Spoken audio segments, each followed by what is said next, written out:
नमस्कार। आज के एपिसोड में आपका स्वागत है। हम इस वीडियो में पिछले हफ्ते रिलीज हुए की मैक्रो इकोनॉमिक इंडिकेटर्स को देखने वाले हैं और उनके इम्पैक्ट को बारीकी से एनालाइज करेंगे।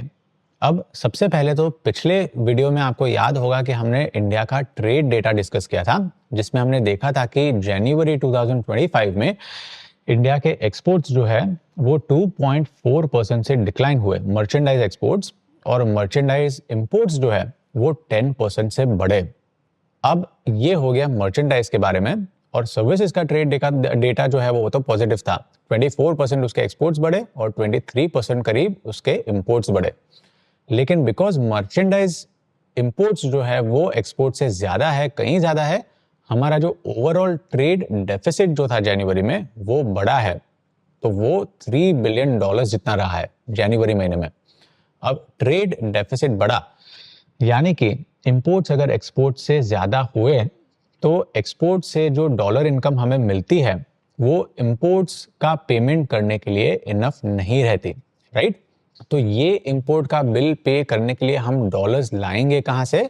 वेल, हम लाएंगे फॉरेन डायरेक्ट इन्वेस्टमेंट और फॉरेन पोर्टफोलियो इन्वेस्टमेंट। और भी कई तरीके हैं, लेकिन फॉरेन डायरेक्ट इन्वेस्टमेंट और फॉरेन पोर्टफोलियो इन्वेस्टमेंट एक इंपॉर्टेंट जरिया है कि जिससे हम डॉलर्स इंडिया में अट्रैक्ट कर सकते हैं और वो डॉलर्स हम इंपोर्ट बिल कवर करने के लिए यूज कर सकते हैं। तो पिछले हफ्ते हमने ट्रेड डेफिसिट देखा, लेकिन वो ट्रेड डेफिसिट को फिल करने के लिए इंपोर्ट्स माइनस एक्सपोर्ट का जो गैप है वो फिल करने के लिए क्या एफडीआई इंडिया में आ रहा है, क्या एफपीआई इंडिया में आ रहा है, फॉरेन पोर्टफोलियो इन्वेस्टमेंट। और अगर फॉरेन डायरेक्ट इन्वेस्टमेंट और पोर्टफोलियो इन्वेस्टमेंट नहीं आ रहा तो फिर उसका इम्पैक्ट रुपी पे पड़ सकता है, जो अभी पड़ रहा है। इस वीडियो में हम एफडीआई का डेटा देखेंगे, एफपीआई का डेटा देखेंगे, राइट, और डिटेल में उसको एनालाइज करेंगे। सबसे पहले हम रिव्यू कर लेते हैं जो पिछले हफ्ते डिस्कस किया कि अगर इंपोर्ट बिल एक्सपोर्ट से ज्यादा हुआ, एक्सपोर्ट इनकम से, तो फिर इंपोर्ट बिल पे करने के लिए डॉलर्स हमने देखा कि फॉरेन पोर्टफोलियो इन्वेस्टमेंट से आ सकता है, फॉरेन डायरेक्ट इन्वेस्टमेंट से आ सकता है, लेकिन वो बाहरी जो हमारे एनआरआई बाहर बसे हुए हैं वो अपने फैमिलीज को डॉलर्स रेमिट करेंगे, तो वो डॉलर्स भी हम इंपोर्ट बिल कवर करने के लिए यूज कर सकते हैं। वो तो इनफ है नहीं, राइट। इसके अलावा अगर इंडिया ने बाहरी कंट्रीज में इन्वेस्टमेंट किया है और उस इन्वेस्टमेंट पे अगर डिविडेंड इनकम या इंटरेस्ट इनकम डॉलर्स में मिल रही है या फॉरेन करेंसीज में मिल रही है, वो भी हम इंपोर्ट बिल कवर करने के लिए यूज कर सकते हैं, राइट। और देन ऑब्वियसली जैसे फॉरेन पोर्टफोलियो इन्वेस्टमेंट तो काफी वॉलेटाइल रहता है, अक्टूबर और नवंबर से तो वो डिक्लाइन हो रहा है foreign portfolio investment net basis पे। एफडीआई का डेटा भी हम इस वीडियो में देखेंगे।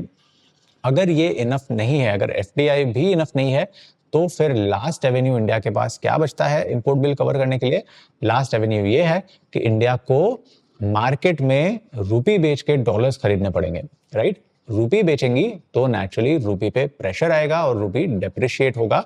रुपी डेप्रिशिएट अभी हो रहा है और इसका मुख्य कारण है ट्रेड डेफिसिट बढ़ना।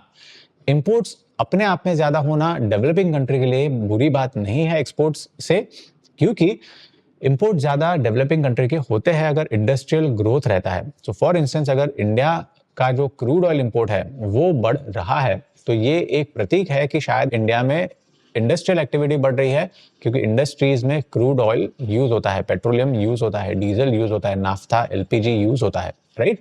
तो क्रूड ऑयल इंपोर्ट अगर बढ़ रहा है तो ये इंडस्ट्रियल एक्टिविटी बढ़ रही है, उसका एक प्रतीक हो सकता है। सेकंड, इंडिया की इंडस्ट्रीज में काफी सारे कैपिटल गुड्स यूज होते हैं, कैपिटल गुड्स भी काफी सारे इंपोर्ट होते हैं। तो अगर कैपिटल गुड्स का भी इंपोर्ट हो रहा है तो इसका मतलब ये है कि इंडिया में टेक्नोलॉजी का इंपोर्ट हो रहा है। ये technology again finished goods and services produce करने में यूज कर सकते हैं, जो हम finished goods and services again export कर सकते हैं, right. So for instance iPhone ले लो आप। आईफोन जो है वो इंडिया में असेंबल होता है, बाहरी कंट्रीज से पार्ट्स लाके, कंपोनेंट्स लाके स्मार्टफोन्स और आईफोन दोनों इंडिया में असेंबल होके फिर एक्सपोर्ट भी होता है, राइट। तो की इनसाइट इज कि इंपोर्ट ज्यादा होना एक्सपोर्ट से ये अपने आप में बुरी बात नहीं है, लेकिन इंपोर्ट्स और एक्सपोर्ट्स के बीच में जो गैप है वो गैप फिल करने के लिए क्या हमारे पास लॉन्ग टर्म स्टेबल इन्वेस्टमेंट यानी कि फॉरेन डायरेक्ट इन्वेस्टमेंट इनफ आ रहा है या नहीं, वो इंपॉर्टेंट है। और अगर रुपी डेप्रिशिएट हो रहा है तो शायद ये एक इंडिकेशन हो सकता है कि इंडिया में फॉरेन इन्वेस्टमेंट इतना नहीं आ रहा, और यही हमारा आज का डेटा दिखाता है। सो यहाँ पे अगर आप देखो फॉरेन डायरेक्ट इन्वेस्टमेंट जो है दिसंबर महीने में ऑलमोस्ट 0.71 बिलियन डॉलर्स यानी कि 707 मिलियन डॉलर्स जितना आया है, जो कि पिछले दिसंबर यानी कि दिसंबर 2023 की कंपैरिजन से ऑलमोस्ट 208% ज्यादा है। तो दिसंबर के लिए एक पॉजिटिव चीज है। लेकिन आप अप्रैल से लेके दिसंबर का कंबाइंड इन्वेस्टमेंट आप देखो FY25 में, तो वो रहा है 1.2 बिलियन डॉलर्स जितना। लेकिन पिछले साल FY24 में वो था 7.8 बिलियन डॉलर्स। तो FY24 की कंपैरिजन से FY25 में अंटिल दिसंबर ऑलमोस्ट 85% की गिरावट है FDI में। तो ये एक नेगेटिव चीज है। हालांकि FY24 में सबसे बड़ा इन्वेस्टमेंट एक था फॉक्सकॉन का, जिन्होंने इंडिया में कर्नाटक में ऑलमोस्ट 2.7 बिलियन डॉलर्स का इन्वेस्टमेंट किया था आईफोन मैन्युफैक्चरिंग प्लांट में, राइट। तो 3 बिलियन डॉलर्स जितना तो फॉक्सकॉन से आया था FY24 में। ऐसा कोई बड़ा इन्वेस्टमेंट FY25 में अभी तक हुआ नहीं है दिसंबर तक। जनवरी, फरवरी में और मार्च महीने में भी आई डाउट कि इतना इन्वेस्टमेंट आए 3 महीने में कि वो FY24 को बीट कर पाए, राइट। रुपी टर्म्स में आप देखो तो 69,000 करोड़ का इन्वेस्टमेंट FY24 में आया था, 10,000 करोड़ का FY25 में आया है। 85% की गिरावट है। तो क्लियरली FDI इंडिया में इनफ नहीं आ रहा, ये एक नेगेटिव बात है। फॉरेन पोर्टफोलियो यानी कि FPI की बात करें तो FY24 में 33 बिलियन डॉलर्स का इन्वेस्टमेंट आया था। FY25 में मार्केट गिरा हुआ है नेचुरली, और FPI नेट बेसिस पे हालांकि पॉजिटिव है, लेकिन ऑलमोस्ट 72% की गिरावट है ईयर ऑन ईयर। सिर्फ 9.3 बिलियन डॉलर्स का इन्वेस्टमेंट FPIs का आया है, राइट।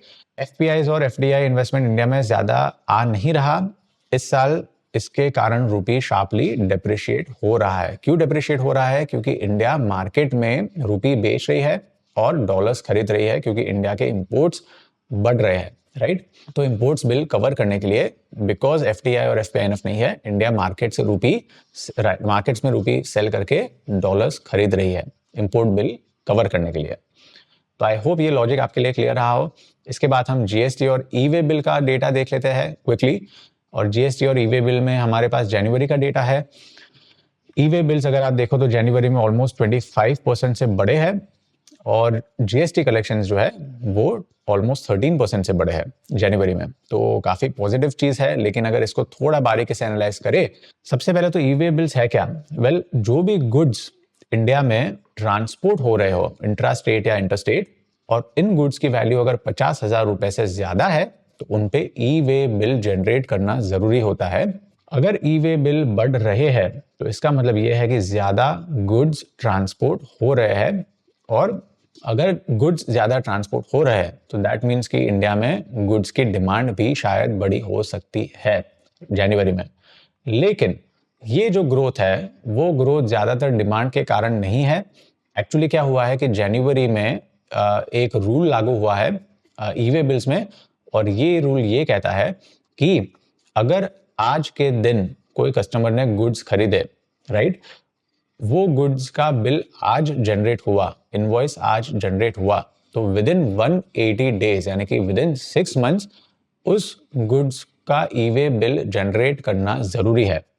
तो ये जनवरी 1 से लागू हुआ, यानी कि जुलाई 2024, 6 महीने पहले जो भी इनवॉइस निकला होगा, जो भी बिल जनरेट हुआ होगा, हो सकता है कि जनवरी 2005 में उस इनवॉइस के बेसिस पे ई-वे बिल जनरेट हुआ हो, क्योंकि 6 महीने की जो डेडलाइन है वो जनवरी से फिर एक्सपायर होगी। तो उसका ई-वे बिल जो जुलाई 2024 या अगस्त के जो ई-वे बिल्स इनवॉइसेस के बेसिस पे ई-वे बिल्स जो है वो हो सकता है जनवरी में जनरेट हुआ हो, ये नया रेगुलेशन आने के बाद।